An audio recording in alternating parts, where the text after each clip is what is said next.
Just a few days after being delivered, Moderna vaccines are ready to be rolled out by the private sector, but ICTSI, which is leading the program, says there are bottlenecks that the government still needs to clear. Regina Lay has the story.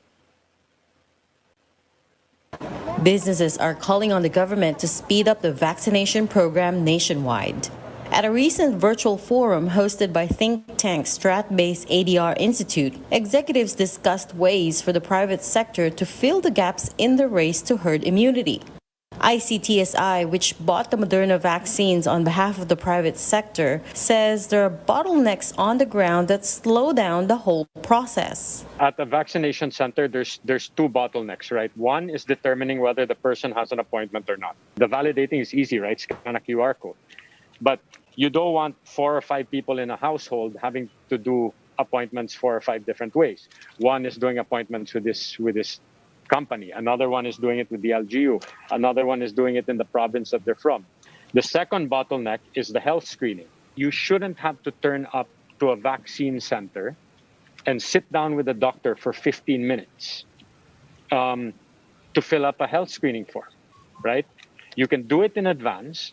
ICTSI will begin rolling out over the next few days the first batch of Moderna vaccines, which it procured last year but was delayed a couple of times. This first shipment of 249,600 doses were split up. 150,000 doses went to the government, while the rest were distributed to various companies.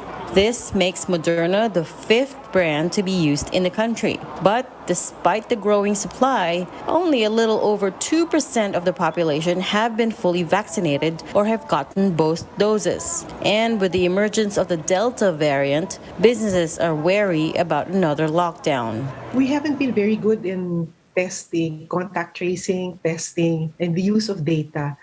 And that kind of massive effort is really something that we need from the government. South Korea never locked down widespread strictly because they did this very well. If you're testing, you're tracing, your data analytics are very good, then you don't need to resort to widespread lockdowns. So that's one thing we need from the government.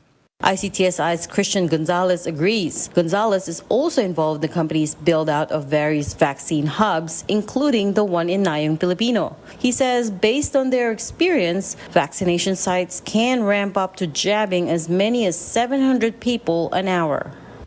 But a lot of people have parking garages. A lot of people have ballrooms. A lot of people have things like this. And if you very quickly get everybody using the same very efficient setup, I'm telling you, in each site, you can do 500, 600, 700, maybe even an hour.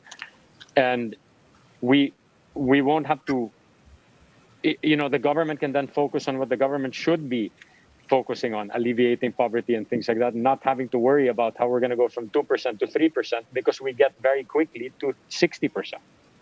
But that's not going to happen without the private sector. Regina Lay, One News.